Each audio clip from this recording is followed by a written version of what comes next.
Tom Block, Keith Jones with you here in Gainesville following Florida's 40-17 win over Florida State. Keith, I thought really in a lot of ways this was just a microcosm of the season for FSU.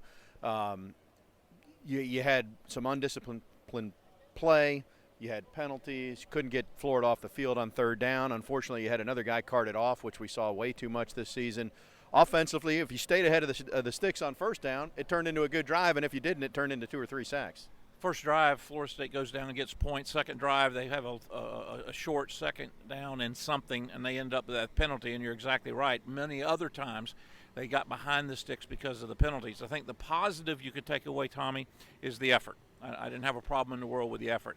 I thought at times the offensive calls were good. I thought at other times Kendall's going to go back and kick himself a little bit. There were some things out there that they could have taken advantage of that they just didn't. There was some sequence of plays in there that I don't understand, particularly after the botched punt when Florida went through it. 3 running plays right up the middle. That's the time to go over the top and go ahead and take advantage of your field position. Defensively, they never really got in a rhythm. There was a couple of 3 and outs, back-to-back 3 outs in the second half. But candidly, this was a team that was overmatched. A lot of it because of some of the starters that were out with season-ending injuries, Marvin Wilson not being the least of it. But you could tell Florida had a little more talent, and you could tell that Florida was a much better team. You put those two together, and you're going to end up losing by double digits on their home court. Yeah, well, Florida did what they've done to everybody, which is they don't run the ball particularly well. They miss the deep shots. They're not particularly accurate on the deep shots, but they'll kill you on the intermediate stuff. And FSU knew that, but didn't have an answer. And they really couldn't get any. I don't even know if they touched Trask tonight. I mean, it was a clean pocket. They did not. I think 7 sacks, maybe 8 for Florida, none for Florida State. I do think that the temperament of the game might have been a little different if you'd gotten either of those long shots to Terry in the first half, particularly the first one. Blackman reset. Terry throttled down, and Blackman threw it like he had computed what Terry would be doing wide open. That was on him. And then, however, they got the 2 receivers in the same spot on the second one. Still should have come up with one of those 2 plays. That might have changed the temperament. I don't know that it would change the outcome, but it might have changed the temperament of the game. Hindsight is undefeated, as they say. We saw Jordan Travis on the first drive, which really was the only short yardage situation. I think if Florida State had 3rd and 3 or 4 throughout the game, you probably would have seen more of Travis. Obviously, in retrospect, maybe he should have just gotten a drive at some point to see what he could do. That's what I would have done. Now, again, I don't know what Kendall and their group plan was and whether they felt field position or score bared what he would or wouldn't do. But I thought coming into the ball game he needed to get 10 or 15 touches. I wasn't in favor of Blackman one play, Travis the next, Blackman one play, Travis the next. But there should have been a series or 2 or maybe in a sudden change like that fake punt that didn't go well where you just go with him and see what happened.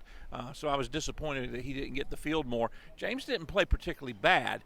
I think if you go back and look at the tape, particularly in the second half, there were some decisions that he made that Kendall was not happy with. But he didn't play particularly bad, but he did not have his best game either. So Florida State will, we think, announce a head coach sometime this week. We don't really know that, but it could be early in the week. We presume that, Saturday evening, Sunday, they're meeting with whoever the top candidate or candidates are.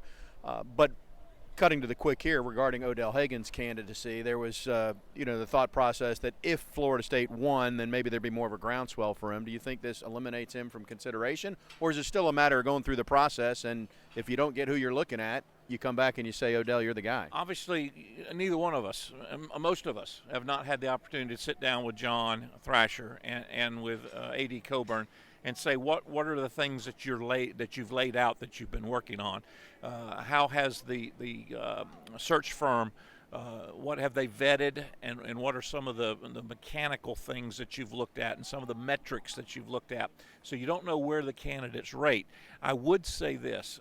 We talked about this. If Florida State had been victorious tonight, then that groundswell would have been very big for Odell. I still don't think Odell's the candidate.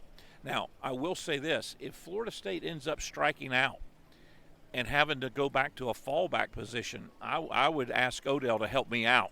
And I have no problem with that at all. But I don't think he's your number 1 choice or your number 2 choice. I don't mean that to be disparaging to Odell. Love Odell. He and I are the same in that we are both Seminoles.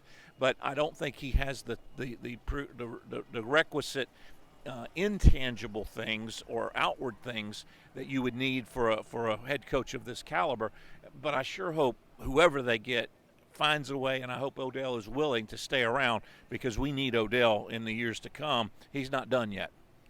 Regular season is in the books. We'll have a lot of questions answered, I would think, in the next 8 days or so. Presumably a new head coach will be named. Next Sunday we should find out officially which bowl game Florida State is headed to. But the regular season is in the rearview mirror, and unfortunately Florida now has a 2-game winning streak over FSU by virtue of a 40-17 win tonight. That'll do it for us. He's Keith. I'm Tom. Thanks for tuning in here on the Osceola.com.